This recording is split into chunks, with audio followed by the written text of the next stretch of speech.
So, good morning to you all. How are you? Fine, healthy, and happy? Okay. The Dev Right Way Education welcomes you all. आज आपका दूसरा lecture है. आप पढ़ रहे हैं यूनिट डायमेंशन एंड मेजरमेंट. पिछले लेक्चर में आपने देखा हाउ मेजरमेंट इज परफॉर्म, और नहीं भूलना है magnitude of any physical quantity is inversely proportional to the unit, right? So today you have to see the various system of units so far in physics, right? But before coming to system of unit, आप सभी मुस्कुराइए, हंसिए एक बार. मालूम है एक बच्चा अपने sir से क्या बोलता है कि हे गुरुजी दास की बिना एक सुन लीजिए, अब मार ले डंडे हजारों, पास बस कर दीजिए. हकीकत यह है कि मैं कभी डरता नहीं हूं मौत से, तूफान से, पर कांपती है रूह मेरी इम्तिहां के नाम से. Right? So up to science in physics, measurement can be either direct or indirect. यानी दो वर्ड्स, केवल दो लाइन आपको ध्यान में रखना है. डायरेक्ट मेजरमेंट क्या है और इनडायरेक्ट मेजरमेंट क्या है. डायरेक्ट मेजरमेंट जिस फिजिकल क्वांटिटी का मेजरमेंट करना है उसको सेलेक्टेड स्टैंडर्ड यानी यूनिट से फिजिकली सिग्निफिकेंटली कंपेयर करें. फॉर एग्जांपल, अगर कोई कमरे की लेंथ नापनी है तो आप मीटर स्केल उठाते हो, 1 2 3 4 5 6 7 8 मीटर. ये आपने फिजिकली कंपेयर किया. सब्जी मार्केट जाते हो, किसी शॉप में जाते हो, कोई भी सामान लेके आते हो, 1 kg 2 kg 10 kg 50 kg, वो फिजिकली एक तराजू के एक पलड़े पे वो वेट रखता है, दूसरी तरफ सामान रखता है. ये फिजिकल कंपेरिजन है. सो this is direct measurement. For example, अगर किसी को फीवर हो गया, डॉक्टर साहब को बुलाते हो, आप फ्यूचर डॉक्टर हैं, फ्यूचर इंजीनियर हैं, तो थर्मामीटर मुंह में लगा करके टेम्परेचर बताता है कि तुम्हें 100 डिग्री 100 फ़ारेनहाइट फीवर है. ये डायरेक्ट मेजरमेंट है. अब अगर उन्हीं डॉक्टर साहब को ये बोलो कि सन का टेम्परेचर कितना है, तो डॉक्टर साहब वहां नहीं जा सकते. तो direct measurement where you compare the given physical quantity physically in reality, right? But there are quantity where physical comparison is not possible. It means you have to compare indirectly.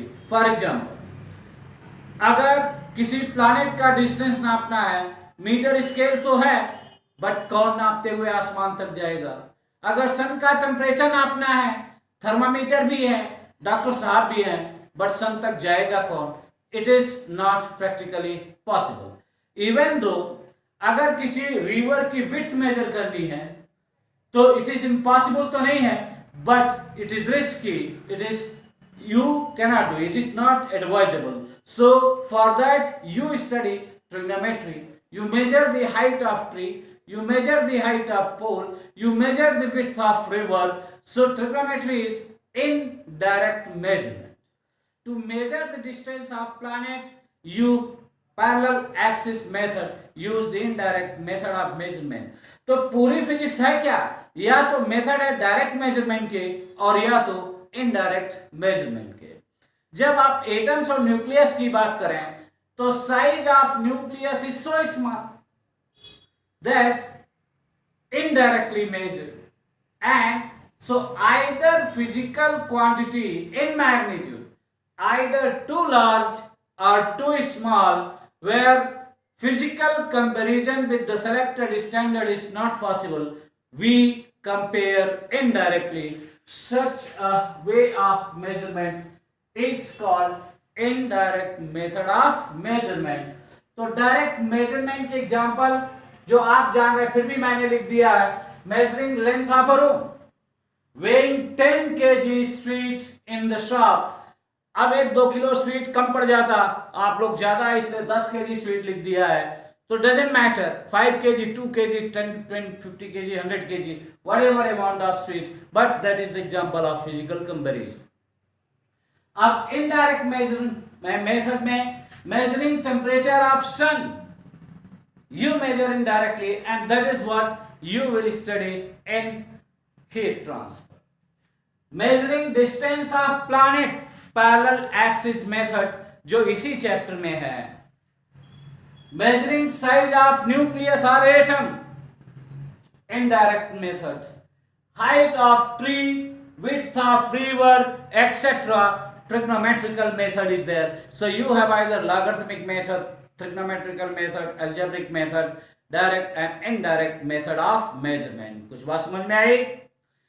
Okay, when you perform measurement, चाहे वो direct method of measurement हो या indirect measurement हो, physical quantity है, और starting में सबसे पहले ओल्डेस्ट ब्रांच ऑफ फिजिक्स यानी क्या थी? मैकेनिक्स. और मैकेनिक्स में केवल 3 फंडामेंटल क्वांटिटी थी, लेंथ, मास एंड टाइम. तो लेंथ, मास और टाइम के लिए उस दिनों क्या यूनिट यूज किया गया, ये आपके सामने है, जिसे कहा गया सिस्टम ऑफ यूनिट. तो फिजिकल क्वांटिटी क्या क्या है? Length, mass and time, right? So physical quantity is length, mass and time. So for these 3 physical quantity, system of unit, first is MKS system of unit. क्या है? MKS system of unit. Expansion है metre, kilogram and second.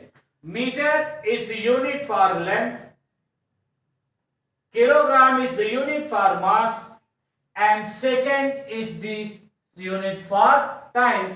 The system of unit is known as MKS system of unit. अब MKS की जगह CGS यानी length का unit लिया centimetre, और मास का यूनिट लिया ग्राम, और टाइम का यूनिट सेकेंड. तो system of unit is CGS system of unit. FPM, FPS, this is also said to be British system of unit. Britain में आप ज्यादा यूज करते हैं. तो for length distance is foot, for mass unit is pound. आज भी cake वगैरह pound में ही मिलते हैं. और फॉर टाइम सेकेंड. तो all the 3 system of unit, time का यूनिट सेकेंड ही लिया गया है. सो MKS, CGS and FPS system of unit. अब धीरे धीरे गिव एंड टेक बिजनेस पूरे वर्ल्ड में होने लगा. जब पूरे वर्ल्ड में होने लगा और फिजिक्स की ब्रांचेस भी बढ़ती गई, तो ये 3 सिस्टम ऑफ यूनिट सफिशिएंट नहीं लगे. अब मैकेनिक्स के बाद heat and thermodynamics, sound, electricity and magnetism, modern physics.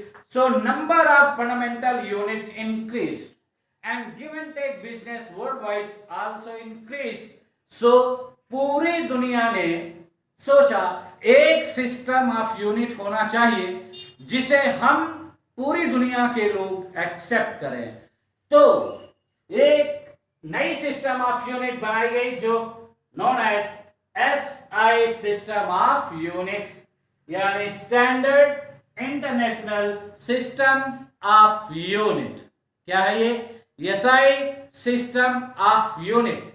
इसके लिए पेरिस हेग में एक ऑफिस खोला गया जिसका नाम रखा गया international system of bureau of weights and measurements. फिर से कहूं मैं, international bureau of weights and measurement, IWBM, situated at Paris Head. So next let's see the standard international system of unit. सो अब आपके सामने है standard international system of unit. कौन सा सिस्टम ऑफ यूनिट?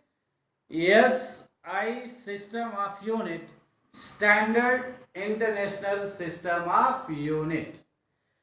एक ऑफिस है जिसे पेरिस हेग में खोला गया है और ये पूरी दुनिया में जितने साइंस फिजिक्स है फंडामेंटल क्वांटिटी आती हैं टाइम टू टाइम उसका यूनिट सेलेक्ट करती है जिससे कि दुनिया के ट्रांजैक्शन में कोई प्रॉब्लम ना हो।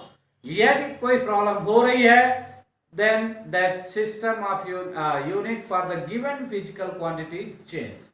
So आज की तारीख में till today पहली चीज तो ये जाने कि SI सिस्टम ऑफ यूनिट ये एक ऑफिस है जिसका नाम है international bureau of weights and measurement. So this is international bureau of weights and measurement, IBWM। कहां पे है ये जनरल नॉलेज का भी क्वेश्चन है। Paris Hague. काम क्या है इसका? Determines the various unit for fundamental quantity and supplementary quantity. तो SI यूनिट में कितने फंडामेंटल क्वांटिटी हैं? तो इन SI system of unit total there are 7 fundamental physical quantity और इन 7 के लिए ये यूनिट है। तो 7 fundamental quantity and their unit. Apart from fundamental quantity there are 2 supplementary quantity and unit for them. So let's see what are the fundamental quantity and what is their unit. So length, mass, time, temperature, electric current, पूरे 12th की physics में एक ही fundamental quantity है और एक ही unit की जरूरत है। अमाउंट ऑफ मैटर ये फिजिक्स और केमिस्ट्री दोनों के लिए है। ल्यूमिनस इंटेंसिटी ऑफ लाइट ये ऑप्टिक्स यानी लाइट के लिए है। तो मार्किंग भी इसलिए कि काउंट कर सके 7 है। तो first is length, second is mass, third is time, ये तीनों मैकेनिक्स में है। हीट एंड थर्मोडायनेमिक्स एक ही फंडामेंटल क्वांटिटी है, टेम्परेचर। इलेक्ट्रिक करंट 12th में है। Amount of matter solid state, gas, किसी भी स्टेट में हो, फिजिक्स हो या केमिस्ट्री में हो। एंड फॉर ऑप्टिक्स जो बल्ब आपके सामने जल रहा है इसकी रोशनी किससे उसे जुड़ी हुई चीजें, ल्यूमिनस यानी जो रोशनी देती है, ल्यूमिनस इंटेंसिटी ऑफ लाइट। तो इनके यूनिट क्या है? लेंथ का यूनिट मीटर, मास का यूनिट केजी, टाइम का यूनिट सेकेंड, टेम्परेचर का यूनिट केल्विन, इलेक्ट्रिक करंट का unit ampere, amount of matter का unit mole, luminous intensity of light इसका यूनिट कैंडेला। राइट। तो इस 7 फंडामेंटल क्वांटिटी के साथ साथ ना भूले in SI system of unit there are 2 supplementary quantity, they are not fundamental quantity. कौन कौन सी है? प्लेन एंगल, ट्रिग्नोमेट्री हर जगह आप एंगल के बारे में पढ़ते हो। तो प्लेन एंगल और इसका यूनिट है रेडियन। एंड फील्ड कंसर्न में आप पढ़ोगे सॉलिड एंगल, इसका यूनिट है स्टेरेडियन। तो क्या ये बात समझ में आई कि SI system of unit total 7 fundamental quantity है और 2 सप्लीमेंट्री क्वांटिटी है और ये उसके रिस्पेक्टिव यूनिट है। तो how many supplementary quantity in SI system of unit? बोलो 1 2 7 4, क्या कहना चाहोगे? तो देयर आर 2 सप्लीमेंट्री क्वांटिटी। कौन कौन सी है? Plane angle and solid angle. उनके यूनिट क्या है? रेडियन और स्टेरेडियन। और उसी तरह से ये फंडामेंटल क्वांटिटी है।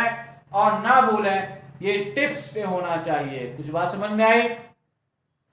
अब ये यूनिट देखने के बाद निश्चित है आपके दिमाग में एक बात दौड़ रही होगी कि ये 1 मीटर जिसे हर कदम पे आप यूज करते, कपड़े भी नापते हो, कहीं भी जाते हो, तो 1 मीटर है क्या? घड़ी चलाते हो आप, घड़ी में घंटे की सुई है, मिनट की सुई है, सेकंड की सुई है, तो मैं आपसे पूछूं 1 सेकंड क्या? ये बात आपके भी दिमाग में चल रही होगी। ये देखने के बाद जाहिर सी बात है कि मन में एक बात उठती है कि 1 मीटर क्या है, 1 किलोग्राम क्या है, 1 सेकेंड क्या है, 1 केल्विन क्या है, 1 एम्पियर क्या है, 1 मोल क्या है, 1 कैंडिला क्या है। जाहिर सी है सारी बातें डिटेल समझ में नहीं आएंगी, बट जब इलेक्ट्रिक करंट, तो आप 12th में जाओगे तो बेहतर ढंग से समझ में आएगी। बट आपको याद तो रहे कि कैसे निकाला जाता है, कैंडिला क्या है, लाइट पढ़ोगे तो बेहतर समझ में आएगी। लेकिन मीटर क्या है, किलोग्राम क्या है, सेकंड क्या है, केल्विन यानी टेम्परेचर, ये तो आपके साथ साथ है। इसे आप इसलिए समझ भी सकते हो और समझने की कोशिश भी करना चाहिए। तो ये नहीं कि आपकी मर्जी ने जो कह दिया, जो आपकी एनसीईआरटी में लिखा गया है और वही लिखा गया है जो एसआई सिस्टम ऑफ यूनिट ने डिसाइड किया है कि 1 मीटर क्या है, 1 सेकेंड क्या है। और ये आपके क्वेश्चन भी होते हैं, जैसे यहां एक क्वेश्चन आपके सामने रखा गया। अगर क्वेश्चन आपका ये है 1 metre in SI system of unit is, SI system of unit में 1 मीटर क्या है, और 4 ऑप्शन दिए गए हों तो क्या पहचानोगे आप? 1650763.73 लैम्डा। लैम्डा यानी वेवलेंथ होता है। क्या होता है? Wavelength. We will discuss this. 1650763.73 lambda of light radiated by element krypton 86, ये क्रिस्टल एलिमेंट है। या 9192631770 लैम्डा यानी wavelength of light radiated by krypton 86, इसे कहना चाहोगे। या 1650763.73 lambda of light radiated by CS stand for cesium, तो krypton Kr stand for krypton और CS stand for cesium, right. तो 1 मीटर क्या है ये आपको चूज करना है। और अभी के लिए बता दूं कि this is first option correct. अब अगर कोई पूछे कि 1 मीटर क्या होता है, सो 1 metre is 1650763.73 wavelength of orange red color light radiated by crystal element krypton 86 in vacuum. It is considered as 1 meter. तो अभी आप नोट कर लें, we will discuss with this in the next class. 1 metre क्या है, 1 second क्या है, 1 kelvin क्या है, 1 एम्पियर क्या है, ये सारी बातें। तब तक के लिए okay, wishing you all the best, be happy.